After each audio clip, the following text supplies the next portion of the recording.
Bueno, agradecemos, damos la bienvenida a Pedro Pablo Chirinos y a la mesa acá Raúl Guillén, que hoy se integra. Gracias, doctor Raúl Guillén. Gracias. Y el tema es el plan B, la suspensión. A ver, si quieres dejamos para darle la bienvenida, con eso le damos la bienvenida acá a Raúl Guillén para que abra como torero, que parta plaza acá. Bueno, pues antes que nada, muchas gracias por la invitación, Aarón. Sinceramente te agradezco el espacio, que me des la oportunidad de dar mis puntos de vista, dar mi opinión en temas tan importantes para el país, ¿no? Para mí un placer estar con Pedro Pablo Chirinos, que bueno, que ya lo conozco desde hace bastante tiempo y bueno, la idea es discutir temas que son muy sensibles, ¿no? Yo en esta primera intervención, mi formación en el ámbito histórico me obliga o me orilla un poco a señalar que, bueno, el problema de la democracia en México es un problema sistemático, ¿no? Estamos en la cuarta transformación, significa que hubo una tercera transformación, una segunda transformación y una primera transformación. ¿Qué quiere decir entonces? Estamos en una cuarta, pues no sirvieron las otras tres, ¿o cómo? Por puro sentido común ha habido 4 grandes tiempos, ¿no? 4 grandes épocas, ¿no? Y todas tienen que ver, sí, con el proceso de buscar sistemas de gobiernos democráticos, ¿no? Estamos hablando de la independencia, estamos hablando de la reforma del 57, estamos hablando desde luego desde 1917 y hoy en la actualidad.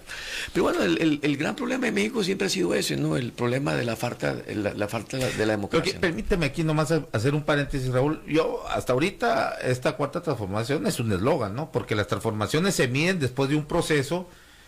Y pasado un tiempo, bueno, se mide si ya hubo una transformación. Ahorita, desde que inicia el gobierno, se autonombra como cuarta transformación, pero eso es un eslogan nada más, ¿no? Sí, mira, la verdad es que tenemos un problema histórico, es un problema patológico de México.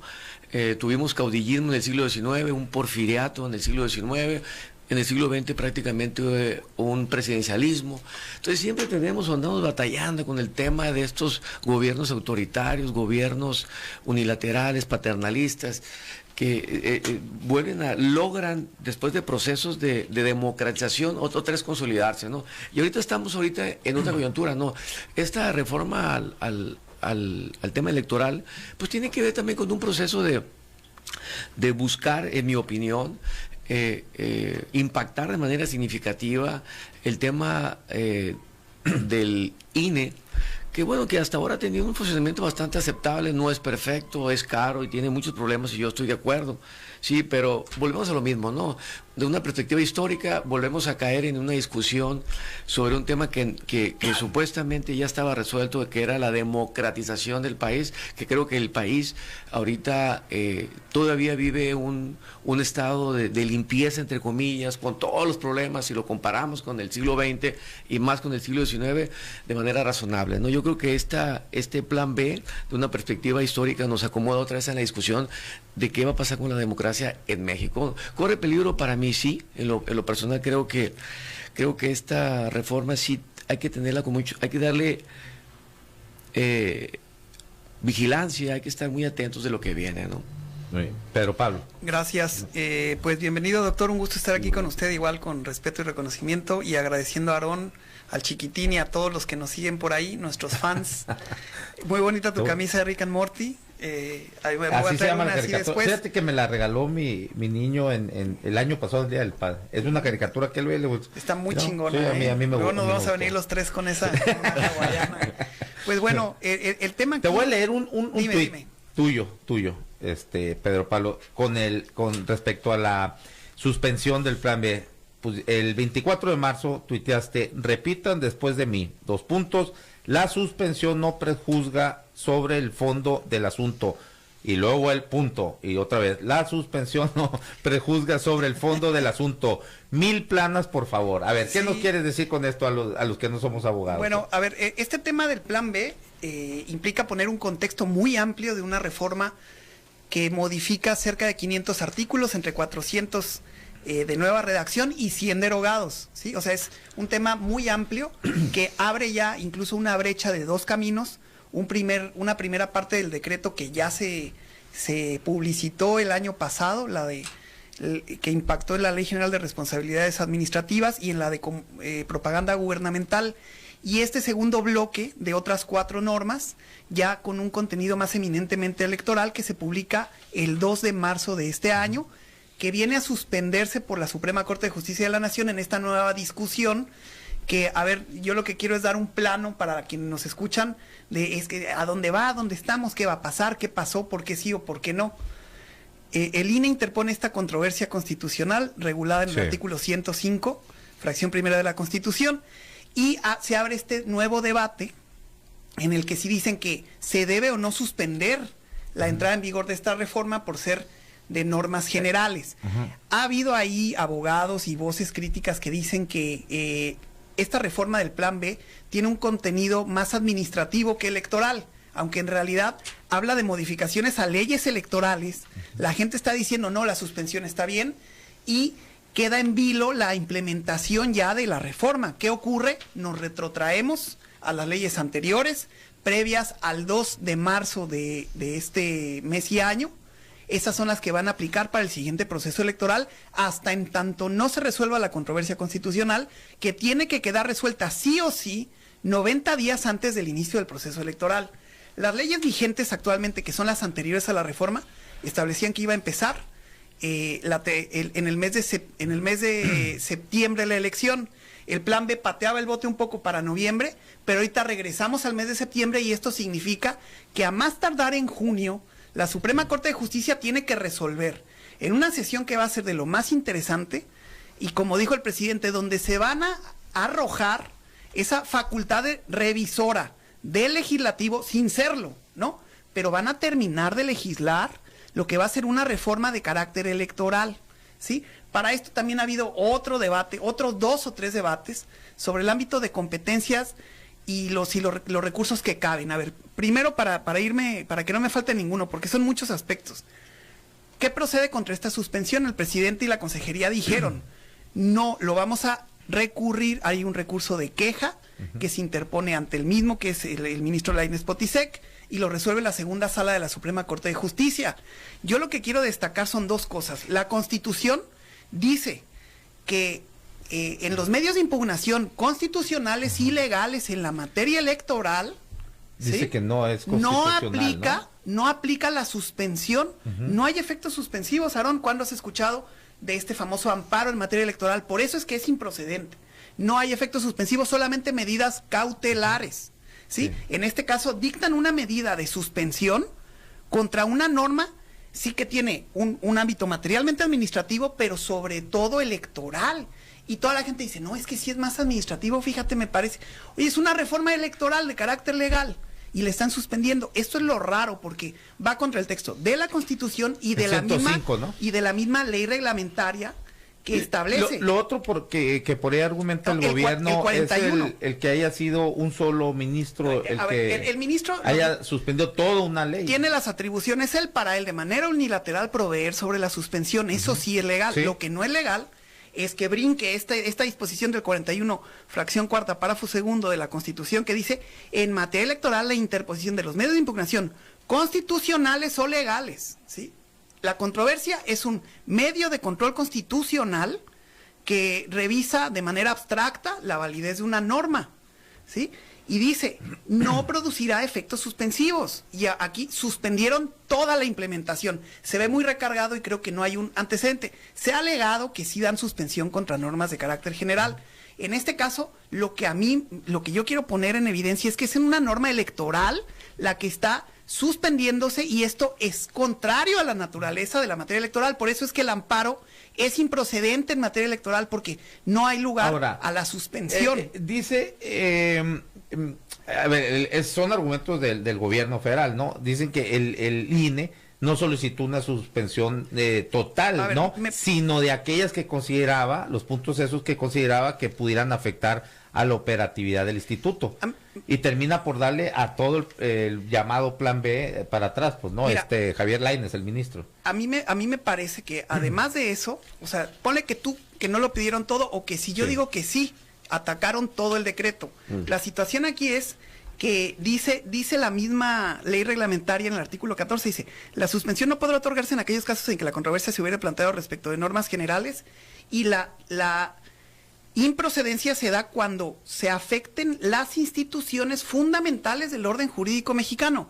Dime qué otra institución no hay más importante en el orden jurídico mexicano que las elecciones constitucionales, y esto suspende la organización de un nuevo acto del legislativo y dice, oye, la ley dice que no se puede suspender esas cuestiones. Incluso en la materia electoral nunca cambias estas fechas de inicio y ellos están extralimitando en esa parte. Para concluir, lo que quiero decir es esto.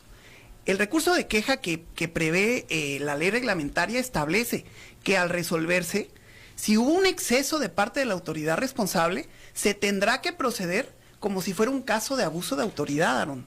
Eso lo dice la norma reglamentaria. Entonces, si la presidencia va en este recurso de queja y hay un exceso por esa suspensión, tendrían que proceder en el ámbito penal y en cualquier otro contra este ministro, si es que tuvieran razones en que hay un extra petendi, una causa de exceso de esta suspensión, que es algo inédito, porque ¿qué va a pasar? Tienen que resolver el fondo de la controversia sí o sí en un par de meses y revisar uno por uno de los 500 modificaciones y decir, ¿esta es constitucional o no? ¿Cómo saber? 8 votos, ¿la tiene sí o no?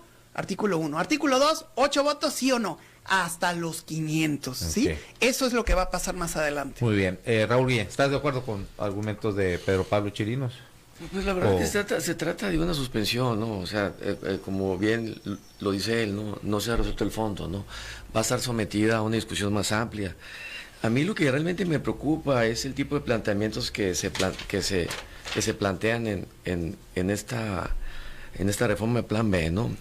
Así voy a tocar 2 puntitos nomás. Por ejemplo, dice, que me llama mucho la atención porque es, obviamente, en mi opinión, pues es una locura en términos jurídicos, ¿no? Dice, limitar las acciones, entre los puntos que toca, es limitar las acciones de las autoridades electorales básicamente para evitar que interpreten la ley y se limiten a lo que digan los funcionarios públicos, ¿no? Bueno, dentro de esta ley, en términos generales, y para que esto sea lo más didáctico posible, se establece que una limitación a las autoridades electorales para que puedan interpretar la ley. Bueno, el derecho es interpretación, el derecho es argumentación, ni siquiera la interpretación literal deja de ser interpretación, ¿no? Entonces, de una perspectiva estrictamente jurídica, el establecer este tipo de planteamientos en una ley secundaria, en esta reforma, en este Plan B, resulta de una perspectiva jurídica totalmente desquiciante en términos de razonabilidad jurídica, ¿no? A mí me llama mucho la atención este planteamiento. Obviamente no va a pasar, pues, o sea, no puedes tú limitar a las autoridades electorales a que interpreten. Es su chamba, es interpretar. A ver, un caso específico para entender bien los que no hablamos el idioma jurídico. ¿Algún ejemplo que me pongas así básico para entender que... Te lo voy a intentar explicar.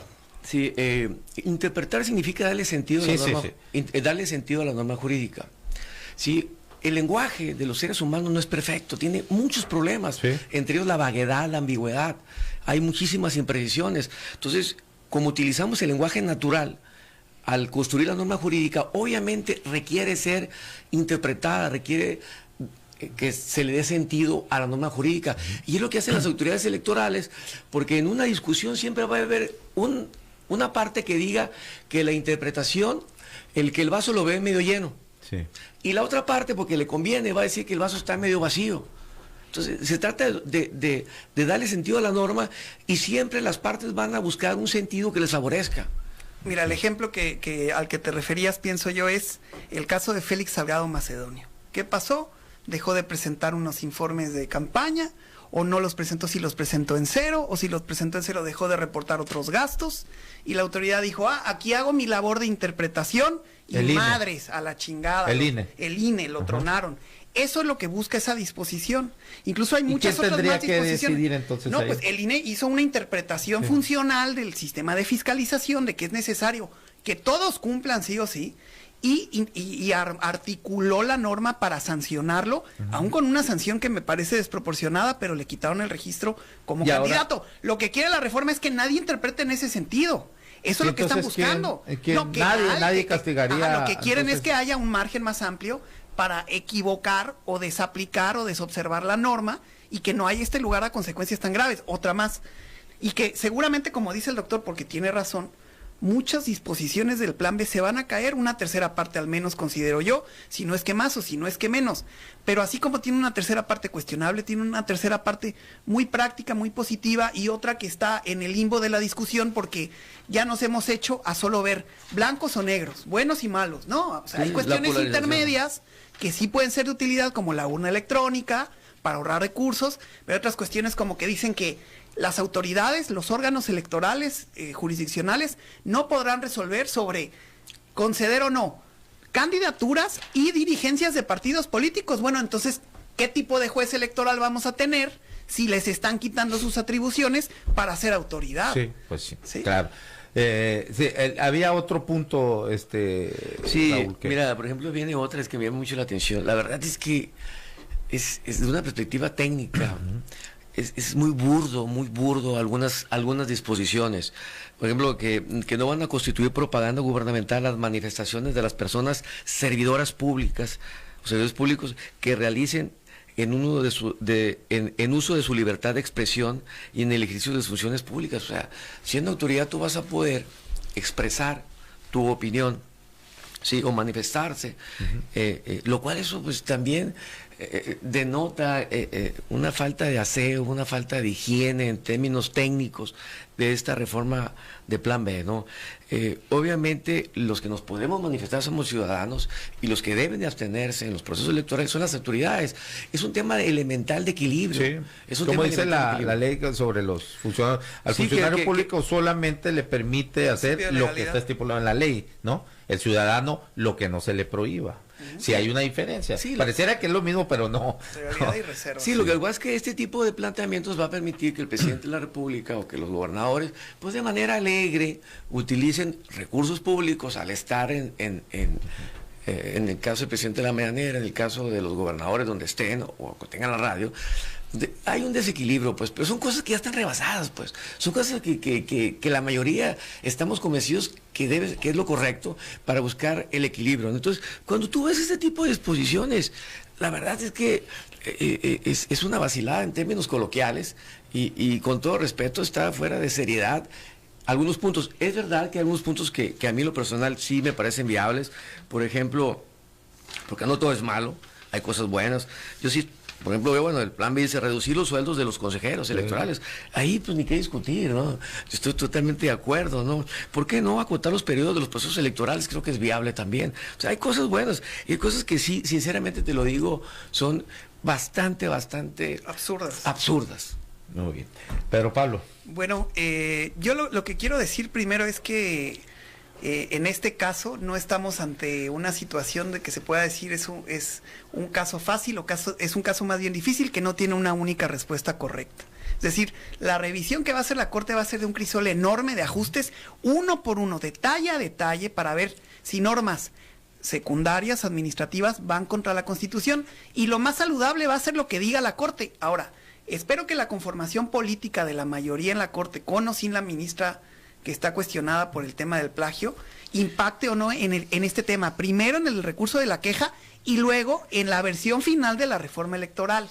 Hay voces que dicen incluso ya, por adelantado, a mí me parece muy arrojado eso, que la suspensión va a quedar vigente y que en 2 meses ellos no van a resolver nada y que en consecuencia no se va a poder aplicar este plan B. Yo creo que lo necesario, lo saludable para el país es que haya esta revisión, que para eso nos la dimos, esta ley reglamentaria del 105 es de la época de Zedillo, si no tengo mal el dato, y no importa si el ministro era procurador fiscal o lo que sea, hay una integración plural de la Corte, y lo saludable es que se agoten estos mecanismos de control constitucional abstracto, porque luego, al margen de lo que diga la Corte, todavía falta la aduana del Tribunal Electoral, que todo el tiempo va a estar aplicando, desaplicando, ejerciendo ese control concentrado que tiene, para ver qué parte sí reconoce o no de la reforma. Aquí lo que ocurre es que políticamente no se entiende que la voz del Congreso no es la última palabra, ni tampoco la del presidente. Para eso está la Suprema Corte y el Tribunal Electoral, para revisar que todos los actos se sujeten a estos principios, que sí están tutelados en la Constitución, por lo que, sin prejuzgar sobre lo del plan B o no, a mí me parece un tema ya que se está saliendo más de lo técnico hacia lo político, porque, a ver, entrando a revisar la suspensión, pues tampoco es como que vamos a descubrir el hilo negro, a lo mejor con citar al magistrado José Manuel de Alba y el estudio que hace de la apariencia del buen derecho y de esta correcta, de estas corrientes dos, una más amplia que la otra, y sobre la amplia dijeron, bueno, pues suspéndelo todo. Sí, pero es materia electoral, o sea, se puede malinterpretar o puede impactar en el proceso al que ya está simbrando con bastante incertidumbre esta actuación. Entonces, yo prefiero que sí haya una manifestación de la Corte en el fondo, ¿sí? Y ver qué va a pasar, porque todavía a esto es una cuestión de un cuento de nunca acabar. Van a haber 1000 acuerdos del INE que van a impugnar los partidos, que el tribunal tendrá que decir, oye, esto sí, esto no. ¿Qué marco normativo vamos a observar al final del año con esta elección? Y si hubiera una afectación a la organización del proceso con esto. Eso se va a ver en adelante. Okay. Mira, hay un comentario aquí del público, me imagino que es abogado. Dice, una cosa es el uso de recursos públicos para la propaganda y otra cosa es que el funcionario no pueda opinar y que sus opiniones se consideren propaganda. Hay que ser preciso con eso, dice. Yo creo que por el comentario sí, que no, bueno, la verdad es que yo respeto su punto de vista, no lo comparto, ¿no?